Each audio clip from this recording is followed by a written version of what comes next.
کہا استغفار کرو. یہ آدمی سوچتا ہے کہ یہ کوئی بات ہے، اتنی سی بات کہہ دیا استغفار. خیر کہتے ہیں ہم، وہ عالم کہتا ہے، شخص کہتا ہے کہ میں نے سستی کی عمل کے اندر اور عمل انجام نہیں دیا. کہتے ہیں میں سو رہا تھا، میں نے خواب میں دیکھا کہ مجھے ایک بہت چونٹی سے پہاڑ کی نیچے پھینکا جا رہا ہے. تو اچانک سے مجھے یاد آیا کہ استغفار کروں. کہہ رہے میں نے استغفار کرنا شروع کر دی تو مجھے اچانک سے زمین پہ آرام سے بٹھا دیا گیا. صبح جب میں اٹھا تو میں آغا بہجت کی خدمت میں گیا تو میں نے انہیں اپنا خواب فرمایا تو وہ مسکرانے لگے اور انہوں نے کہا کہ کیونکہ ہم چیزوں کو سمجھتے نہیں ہیں، غافل ہیں، عمل چھوٹا ہو مگر خدا کے نزدیک بہت بڑا ہوتا ہے. عزیزان محترم، استغفار، آیت اللہ تحریری حفظ اللہ فرماتے ہیں استغفار تاریکی کو دور کرتا ہے. کون سی تاریکی؟ بولیں گے یہاں تو روشنیاں ہیں، روشنیوں کا شہر ہے. نہیں عزیزان محترم، میرے نفس کے اوپر جو غفلت طاری ہو چکی ہے اس نے مجھے اندر سے اتنا تاریک کر دیا ہے کہ مجھے استغفار کر کے اس کی تاریکی کو دور کرنا ہے. سب سے بہتر عمل استغفار ہے. ابھی چند دن باقی ہیں، ہم اس کو انجام دیں. دوسری چیز اس مہینے کے اندر کہ میرے رسول خدا حضرت محمد مصطفیٰ صلی اللہ علیہ وسلم،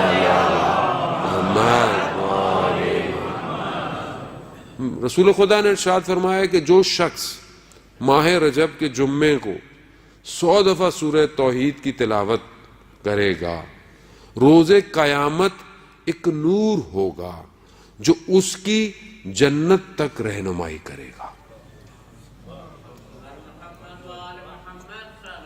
اللہم صلی علی محمد. اور عزیزان محترم، آپ یہ دنیا کے بڑی بڑی سرچ لائٹیں، یہ بڑے بڑے ٹاور چمکنے والے، یہ یہیں ماند پڑ جائیں گے. وہاں روز ظلمت ہے، وہاں تاریکی ہے، وہاں کوئی نور نہیں ہے. یہی نور ہے کہ جب حدیث تلانی ہے کہ وقت نہیں کہ میں ابھی بیان کروں، انشاءاللہ فرصت ملی ایام میں. پروردگار نے حضرت موسیٰ سے کہا کہ ذکر نور، میرا ذکر نور ہے موسیٰ، یعنی میرا ذکر کرو، نور ہوگا تمہارے طرف ہر طرف. ایک شہید ہو گیا. جب شہید ہو گیا جوان تھا، ایک بڑے عالم دین ان کے گھر ان کے والدین سے ملنے گئے تو کہا آپ کے بیٹے میں 2 خصوصیتیں تھیں. ایک تو اپنی فیلڈ میں تھا اتنا کہ اس کو شہید کر دیا گیا، دوسری چیز وہ خدا کا شب کی تنہائی میں عابد تھا. 32 سال کا جوان تھا. یعنی 32 سال میں انسان اتنی عبادت کرتا ہے کہ کوئی اولیاء خدا کو پتہ چل جائے کہ کتنی عبادت کرتا ہے. انہوں نے کہا کہ روز قیامت روز تاریکی ہے، سورج نہیں ہے قیامت میں. جب کیونکہ آپ کو پتا ہے سب ختم ہو جائے گا، محشر الگ سے برپا کی جائے گی، وہاں پہ یہ سورج نہیں ہے. کہا وہاں پر کچھ لوگ ہوں گے کہ جن کے بدن سے نور نکلے گا اور اس نور کی روشنی میں کئی لوگ صراط کا راستہ طے کریں گے. کہا آپ کا بیٹا ان میں سے ایک ہے. اللہ اکبر. یعنی انسان خود تو نورانی ہو اور لوگوں کو بھی نور کے ساتھ قیامت میں لے کے جا. تو اس نور کو ڈھونڈیں، یہ انویسٹمنٹ کریں اس دنیا کے اندر. اس نور کی ضرورت ہے. آپ سٹور کرتے رہیں ساری دنیا کی لائٹیں، یہ یہیں بجھ جائیں گی.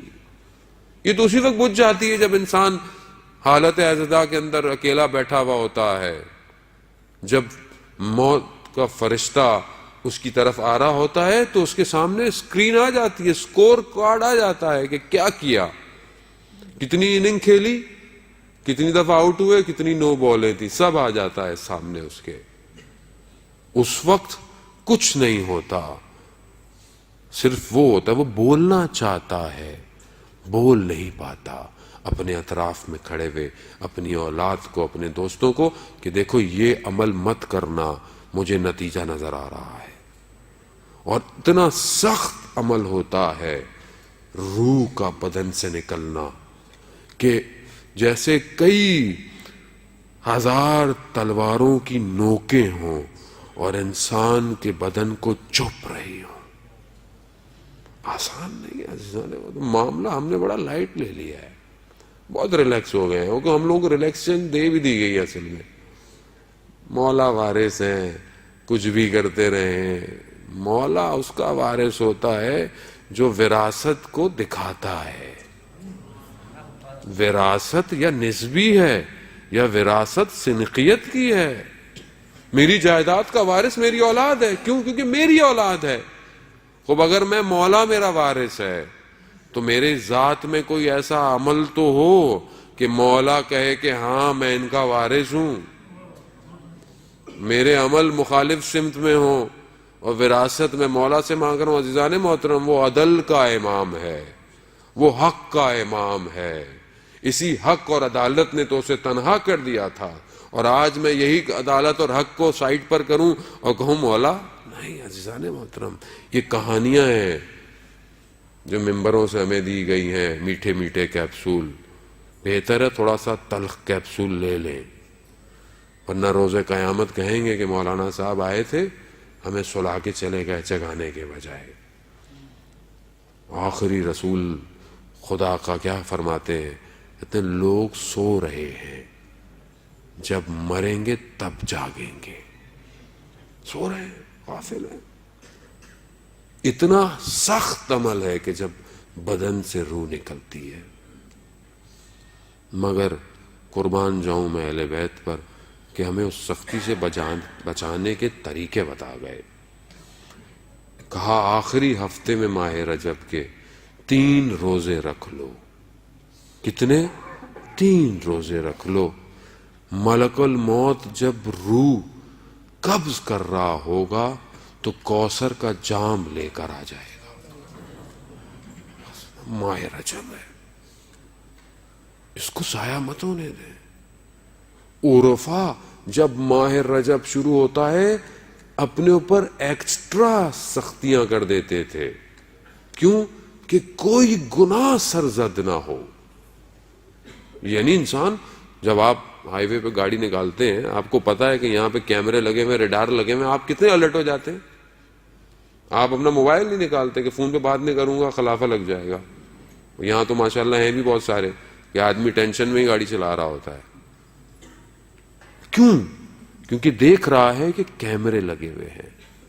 ماہ رجب سمجھ لیں کہ کیمرے زوم ہو جاتے ہیں انسان کے نفس کے اوپر, اس کی سوچوں کے اوپر. اپنی آنکھوں کو بچائیں, اپنی زبان کو بچائیں. ماہ رجب ہے.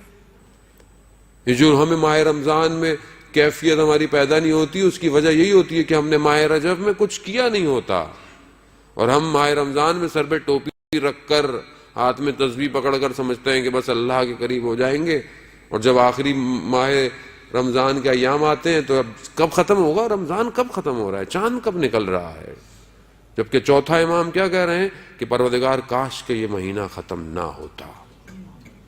کیوں نہیں ہوں میں ویسا جیسے میرے اہل بیت سوچتے تھے؟ وجہ ہے کہ میں اپنی زندگی میں ویسے عمل نہیں کر رہا. عزیزان محترم, ماہ رجب کو درک کرنے والا گفتگو اور بھی ہے کہ انشاءاللہ چند دن جو توفیق ہے اس میں گفتگو کریں گے. لیکن گفتگو کا دوسرا محور آج باب الحوائج ہے. یہ دروازہ ہے حاجتوں کا کہ جو کھلا ہوا ہے, اور آج زیادہ کھلا ہوا ہے کیونکہ آج جو شخص آئے گا وہ اپنی مرادوں کو لے کر جائے گا. کوئی مرادیں مہم ہے.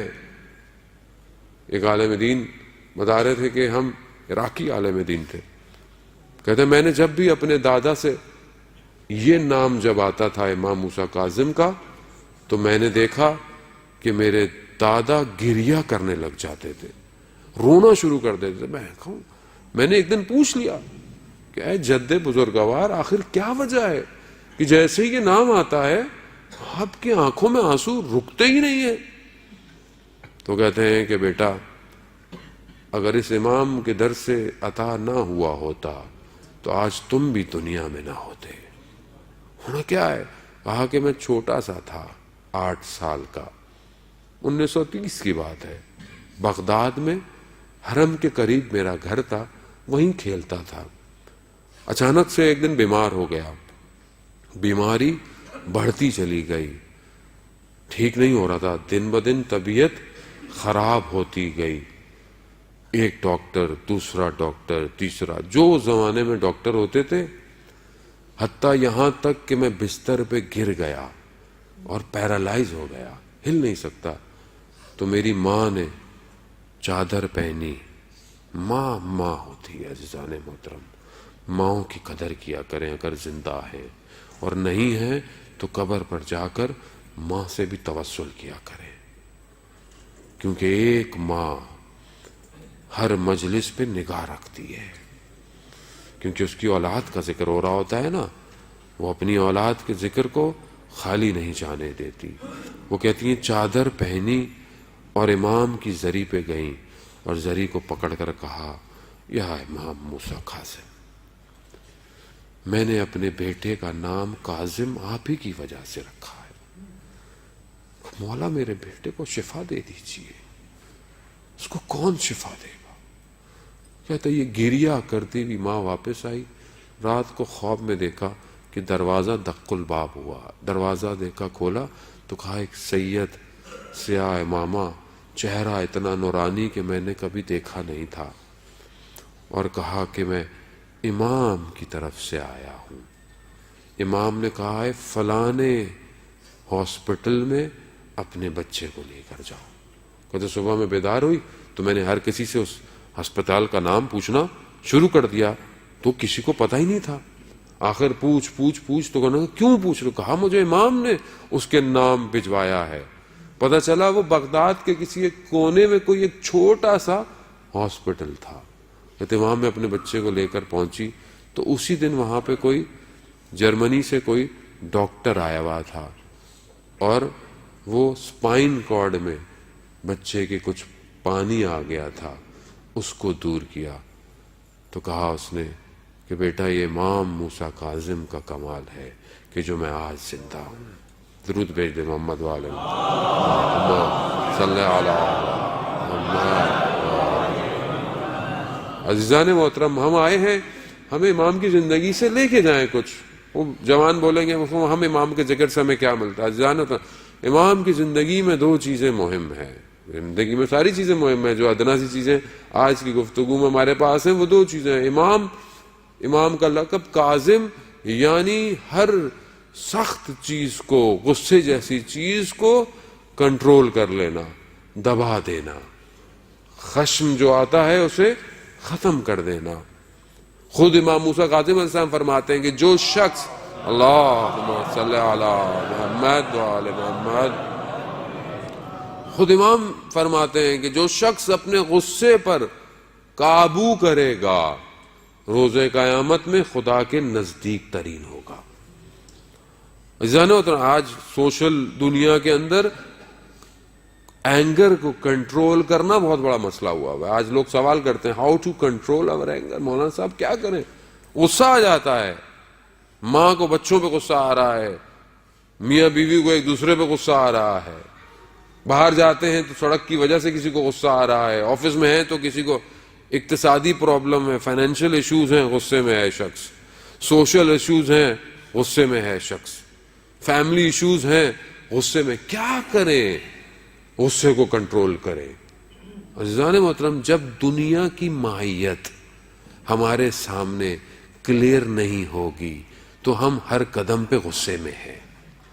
جب دنیا ہمارے سامنے واضح ہو جائے گی تو پھر ہم غصہ نہیں کریں گے، کیونکہ ہماری ایکسپیکٹیشن بڑھ گئی ہے دنیا سے۔ آج ہم مادہ پرست ہو گئے ہیں، یہ ہونا چاہیے، وہ ہونا چاہیے، اور جب یہ نہیں ہوتا تو اچانک سے انسان کے وجود میں کیا ہوتا ہے؟ غصہ آنا شروع ہو جاتا ہے۔ ابھی بزنس کی ڈیل نہیں ہوئی ہے اور ڈیل بند ہو گئی، نہیں ہوئی، مولانا صاحب بڑا نقصان ہو گیا۔ کس چیز کا؟ مولانا صاحب ایک ڈیل ہونی تھی، نہیں ہوئی، وہ آپ کی تھی ہی نہیں، ہوتی تو آپ کی ہوتی، آپ کس چیز پہ غصہ کر رہے ہیں؟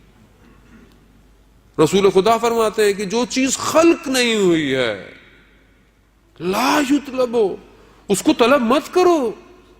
جو چیز ابھی وجود میں نہیں آئی ہے اسے مت مانگو. یہی تو وجہ ہے کہ انسان اضطراب میں ہے، انسان ٹینشن میں ہے، اور اسی ٹینشن میں تو غصہ کرتا ہے آدمی آ کے. باہر سے آپ آفس سے آ رہے ہیں، ٹریفک کے پھنسے ہوئے ہیں، گھر میں آپ کے بچے نے ذرا سا کچھ کہہ دیا، آپ پھٹ پڑتے ہیں. میں پھٹ پڑتا ہوں، میں آپ سے کیا کہوں. ذرا سی زوجہ نے کھانے میں نمک زیادہ ڈال دیا تو اچانک سے جو ہے وہ کھانا اٹھا کے سائڈ پہ، یہ کیا ہے؟ سارا دن تھکا ہوا آیا ہوں کما کما کے اور یہ کھانا ہے. عزیزان محترم، یہ دنیا پرستی ہے. یہ ابھی تک آخرت میرے آگے واضح نہیں ہوئی ہے. میں دنیا کے اندر گھوم رہا ہوں. میں کیوں ایک دوسرے سے لڑتا ہوں؟ کیوں؟ کیونکہ میں دنیا کو سب دیکھ رہا ہوں. جبکہ امام نے قید خانے کو یہ بتا دیا کہ یہ قید انسان کی توانائی کو، کمال کو روک نہیں سکتا. انسان کمال پہ پہنچ سکتا ہے. دنیا، وہ قید خانہ بغداد کا قید خانہ تھا، یہ آج پوری دنیا قید خانہ ہے. الدنیا سجن و مومن، حدیث ہے کہ دنیا مومن کے لیے قید خانہ ہے. خوب لا یطلب راحت، تم اس دنیا کے اندر راحت مت مانگو، کیونکہ اس دنیا میں تم جنت مانگ رہے ہو ہی نہیں سکتا دنیا میں جنت آپ کو مل جائے. ہو سکتا ہے کہ دنیا میں آپ کو جو ہے وہ ساری آپ کی پریشانیاں دور ہو جائے، ممکن نہیں ہے. یہ جو ہم مانگ رہے ہیں یہ ممکن نہیں ہے. راحت آخرت کے اندر ہے. بل تؤثرون الحیات الدنیا والآخرۃ خیر وابقیٰ. وہ دنیا ایسی، آخرت میں خیر ہے، آخرت میں باقی ہے. دنیا میں مشکلات ہیں عزیزان محترم. اب آپ بولیں کہ مشکلات نہیں ہوں، مشکلات نہ ہوں، نہ، مشکلات ہوں گی. دنیا کی ذات میں مشکل ہے. دنیا دنو یعنی پستی سے ہے، اور جو چیز پست ہو اس میں مشکلات ہوں گی. ہر وقت مشکلات ہیں. جب انبیاء نے مشکلات دیکھیں، آروں سے کاٹ دیا گیا، بین طلوعین کئی سو بنی اسرائیل کے انبیاء کے شہید کر دیا گیا. رسول خدا نے اتنی مشکلات دیکھی. ہر سال رسول خدا ایک آدھ دفعہ اتنے شدید بیمار ہوتے تھے. رسول خدا سے پوچھا گیا، یا رسول اللہ آپ سال میں ایک دفعہ بہت شدید مبتلا ہو جاتے ہیں. کہاں ہو؟ دنیا ہے. ہمیں بتا دیا گیا تھا کہ دنیا میں یہ مشکلات آئیں گی، مگر اہل بیت نے مشکلات نہیں جھیلی. میری آپ کی کیا مشکلات ہیں عزیزان محترم؟ 14 سال امام موسیٰ کاظم زندان رہے ہیں. تھوڑی دیر آپ کو کہا جائے نا کہ ایسی جگہ پہ آپ بیٹھے کہ جہاں انسان کھڑا نہ ہو سکے، جہاں انسان صحیح طرح ٹانگیں نہ پھیلا سکے، آپ سے کچھ گھنٹہ نہیں بیٹھا جائے گا. ابھی یہاں ہم لوگ مجلس سنتے ہیں، ٹانگ سون ہو جاتی ہے، بلڈ سرکولیشن رک جاتی ہے. بعض اوقات ہم بدل رہے ہوتے ہیں کہ مولانا صاحب کب ختم کریں گے، کب جائیں گے. ہوتا ہے ایسا، تو نیچرل ہے. 1 گھنٹہ نہیں بیٹھا جاتا ہم سے. کئی سال میرا مولا زندان بدلتے رہے عزیزان محترم، مگر ایک شکوہ نہیں کیا خدا کی بارگاہ. یہاں تو ذرا سی نوکری چلی جائے، ذرا سا کچھ ہو جائے تو میں کفر پہ آ جاتا ہوں. یہ کیا کیا پروردگار نے؟ مولانا صاحب میں تو اتنی نمازیں پڑھتا ہوں، میں تو اتنے توسل کرتا ہوں، میں تو اتنی نیازیں دیتا ہوں، یہ میرے ساتھ کیا ہو گیا؟ یہ دنیا یہی ہے. دنیا میں مشکل نہیں ہوگی تو کہاں ہوگی آپ کو مشکل؟ امتحانات آپ سے اگر اس دنیا میں نہیں لیے جائیں گے، آپ اس دنیا میں چیک نہیں کیے جائیں گے، تو آپ کو وہاں پر آپ کو اجر کیسے ملے گا؟ اب آپ چاہ رہے ہیں کہ یہاں بھی میٹھا ہو سب اور وہاں پہ بھی میٹھا ہو، ایسا نہیں ہو سکتا عزیزان محترم. ابتلاات میں مبتلا ہونا مہم ہے. اور یہ تو آپ شکر کریں خدا کا کہ خدا امتحان میں ڈالتا ہے.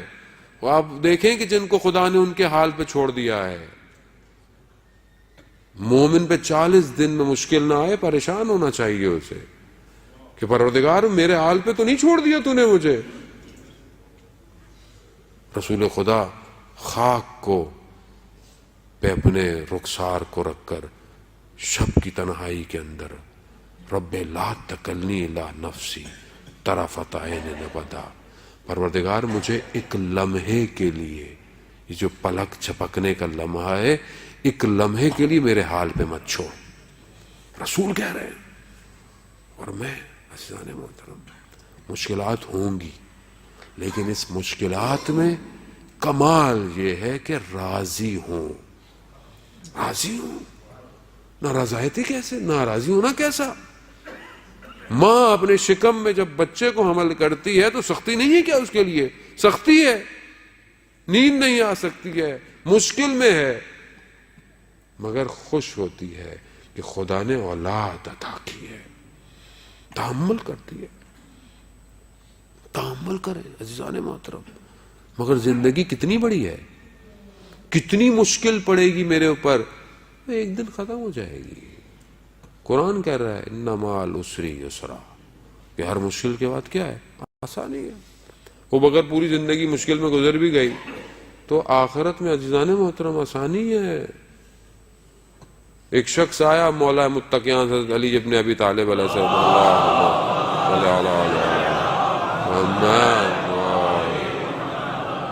علامہ امینی رضوان اللہ تعالیٰ علیہ جو صاحب غدیر ہیں، کتاب جو انہوں نے لکھی، وہ کہتے ہیں کہ میں حرم میں مولا کے تھا، ایک شخص آیا جس کی ٹانگ میں مشکل تھی، صحیح چل نہیں سکتا تھا. مولا سے ایسے اس نے مانگا، مولا صحیح نہیں کریں گے میں نہیں جانے والا. کرا تھوڑی دیر میں دیکھا کہ بالکل ٹانگ صحیح ہوگی، چلا گیا. علامہ امینی کہتے ہیں میری ٹانگ میں بھی مشکل تھی. میں نے کہا مولا اس کو دے دیا، میں نے تو اتنا کام کیا، اتنی کتاب، نہیں ہوا، سو گیا، خواب میں آیا.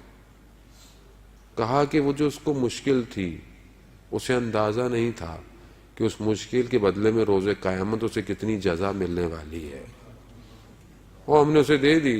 تم تو جانتے ہو یہ جو دنیا میں ذرا ذرا سی مشکلات ہیں ان کو مشکل نہ سمجھا جائے، ادھر بہت معاملہ کچھ اور ہے. جیسے بعض اوقات آپ دیکھتے ہیں، کیوں دیکھتے ہیں کہ کچھ دن ذرا سخت گزار لوں. کیوں گزار لوں؟ کیونکہ آنے والا سیزن بزنس کو اچھا کر دے گا. ہوتا ہے نا، ہوتا ہے کہ 5-6 مہینے تھوڑا سختی کی گزار لوں. کیوں کہ بزنس ابھی ٹف ٹائم ہے ابھی، لیکن پریڈکشن یہ ہے کہ نیکسٹ 6 منتھ میں بزنس بہترین ہو جائے گا. آپ تحمل کرتے نہیں کرتے؟ عزیزان محترم، دنیا پلک چھپکنا ہے. یہ ہمیں لگ رہا ہے جو ابھی 40 سال 50 سال 60 سال کہاں گئے، جو پہلے ہمارے ساتھ بیٹھے ہوئے تھے کہاں ہیں، میں بھی کل کہاں ہوں گا. یہ سب گزر جائے گا، اور یہ واقعاً گزر جائے گا، اور حقیقت بھی ہے کہ یہ گزر رہا ہے. لیکن اجر عند اللہ، اللہ کے نزدیک اجر ہے. عزیزان محترم، برداشت کرے تحمل، سختی کو برداشت کرے، خوب سختی کو برداشت کریں، غصے کو قابو کریں. یہ غصہ اس لیے ہے کہ ہم سے سختی برداشت نہیں ہو رہی ہے. زبان سے نکلے ہوئے تیر ہیں عزیزان محترم غصے کی حالت میں، جو کہ پیوست جب وجود میں ہو جاتے ہیں واپس نہیں نکلتے. آپ غصے میں کہہ دیتے ہیں، انسان خاص طور پہ فیملی میں انسان زوجہ سے گفتگو کرتے ہوئے، کلام کرتے ہوئے کس طرح گفتگو کر بیٹھتا ہے، خوب بعد میں شرمندہ ہوتا ہے، لیکن بہرحال آپ نے اس وقت ظلم ستم جو کرنا تھا وہ کر دیا. شخصیت انسان کی غصے میں باہر آتی ہے. ابھی کچھ آپ بعض اوقات بیٹھے ہوتے ہیں کسی کے ساتھ، بڑا اچھا آدمی، بڑا اچھا، اچانک سے دیکھتے ہیں گھر میں گئے تو کس پہ چیخ رہا ہے؟ بچے پہ چیخ رہا ہے. بچہ نادان ہے، بچہ ہے. آپ ان بچوں سے کیا ایکسپیکٹ کرتے ہیں؟ جو چھوٹا بچہ ہو 8-9 سال کا، ہماری ایکسپیکٹیشن اس سے یہ ہوتی ہے جیسے میٹرک پاس بچے سے ہے. 10 دفعہ سمجھایا تھا، مگر خدا نے آپ کو نہیں 100 دفعہ سمجھایا، اور آپ کتنی دفعہ غلطی کر رہے ہیں. اور اگر وہ اپنی رحمت کو ہٹا دے ایک دفعہ میں ہی، اللہ اکبر. عزیزان محترم، وہ رحمت ہے، یہی تو اس کی خاصیت ہے کہ وہ بدیاں کرنے کے باوجود بھی ستار ہے میرے گناہوں کا. ابھی آپ کو تھوڑی پتا ہے، اب میں بہت اچھا نظر آ رہا ہوں. یہ خدا ہے کہ جس نے میری اچھائیوں کو آپ کے لیے مشہور کیا ہوا ہے اور میری برائیوں کو چھپایا ہوا ہے. میں بھی بچے کے ساتھ ویسے ہی کروں گا. وہ بچہ ہے، ہمیں بچوں کے ساتھ بچہ بننا چاہیے. میں نے کئی بچے خاصے پڑھے لکھے لوگوں کو دیکھا، خود بھی میں آپ میں سے انہی میں شمار کرتا ہوں اپنے آپ کو، کیونکہ میری تربیت نہیں ہوئی ہے تو میں بچے کی تربیت کرنے چلا. اور زوجہ کے ساتھ بھی یہی مسئلہ ہے جی محترم. میں نے محدود ٹائم کو اپنے لیے کمال دیکھتا ہوں. خاموش تحمل کریں. بعض اوقات آپ کا تحمل آپ کی زندگی میں برکت عطا کرتا ہے. مادیت ہے جی. ہر ایک شخص کو ٹریٹ کریں ایک ایکویشن کی طرح کہ اس ایکویشن کو سولو کرنا ہے نہ ڈیزولو کرنا ہے. سولو کریں، وہ مشکل سولو کریں، بیٹھے بات کریں. میرا آپ سے مسئلہ ہے، بیٹھ کے بات کریں. فیملی میں ایشوز ہیں بہن بھائیوں کے، بیٹھ کے بات کریں. غصہ کیا ہونا؟ غصہ تباہی اور بربادی بھی لے جاتا ہے انسان کو، حرام کام پہ لے جاتا ہے. کاظم سے کم از کم میں آج اٹھوں تو میں آج یہاں سے اٹھ کر اپنے غصے کو کنٹرول کرنا لے کے جاؤں. مانگوں میں ان کی طرف سے، دے مجھے. میں نے پہلے بھی پچھلے سال بھی آپ کی خدمت میں واقعہ امام کا بیان کیا. تکرار میں برائی نہیں ہے، ظاہر ائمہ کے واقعے نورانی ہوتے ہیں، ہمارے قلب کو نورانی کرتے ہیں. ایک شخص تھا جو امام کو بہت برا بلا کہتا تھا. امام کے صحابیوں نے بولا کہ مولا اجازت دے، کیونکہ اطراف ہمیشہ گرم ہوتا ہے زیادہ. آج ہمارے بھی لوگ بہت گرم ہوتے ہیں. علماء اتنے نہیں ہیں سخت جتنے ہمارے اطراف والے سخت ہیں علماء سے. ابھی عالم نے کچھ اور بولا ہوتا ہے، اطراف والے کچھ اور بولنا شروع کر دیتے ہیں. یہ بہت بڑا مسئلہ ہے ہم لوگوں کا. اطراف میں صاحب مولا اجازت دیں تو ابھی برابر کر دیتے نا. امام نے دیکھا اپنے کھیت میں ایک دن کام کر رہا ہے، امام اپنی سواری پر سوار ہوئے اس کے کھیت کے اوپر سے چلتے ہوئے. اس نے دیکھا کہ میرے کھیت کو خراب کرتا ہوا کوئی شخص آ رہا ہے تو اچانک سے غصے ہو گیا. جب پہنچے بولا یہ کیا کہ آپ نے میرا کھیت سارا خراب کر دیا، میری فصل تھی یہ تھا. امام نے بولا کتنا تمہارا فصل تھی؟ 200 دینار یا درہم جو بھی تھے. امام نے اسے 300 دے دی. کہا جو تمہاری فصل خراب ہوئی ہے، اور اگر ویسے تو خراب نہیں ہوئی ہے لیکن جو ہے بھی صحیح وہ بھی تم اپنے پاس رکھنا. تھوڑے دن میں دیکھا وہ شخص آیا امام کے پیچھے مسجد میں نماز پڑھ رہا ہے.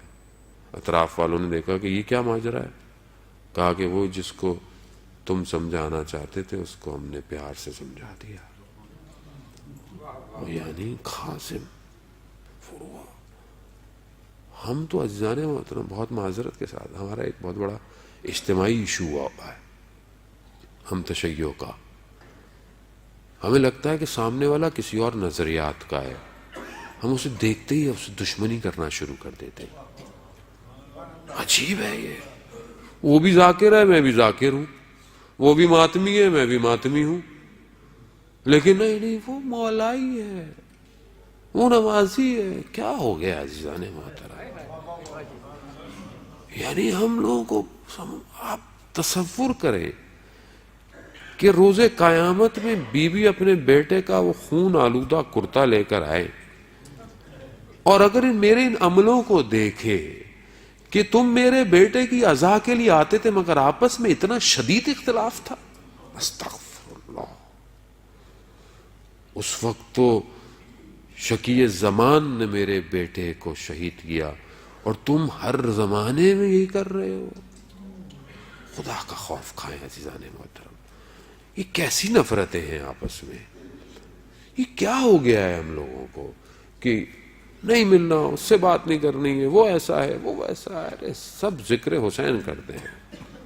کوئی اپنے حساب سے کر رہا ہے، کوئی اپنے حساب سے کر رہا ہے. خوب اس کو تحمل کریں، ایک دوسرے کو برداشت، بیٹھے بات کریں. کیا پتہ کوئی بات ہی نہ ہو، دشمن کا پروپیگنڈا ہو جو آپس میں اختلاف کروا رہا ہو، اور حقیقت بھی یہی ہے.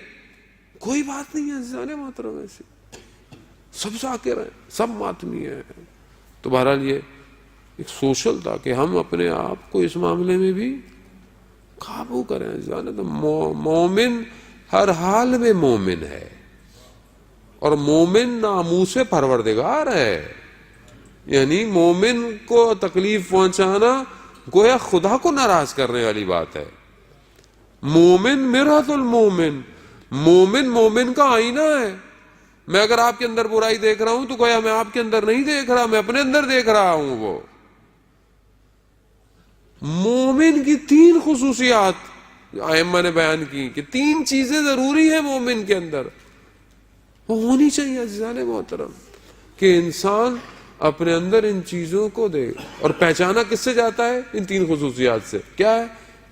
کہ جب نماز کا وقت ہو تو یہ دیکھو کہ کیا یہ نماز کی طرف جا رہا ہے یا کسی اور کام کی طرف۔ پہلی خصوصیت یہی ہے۔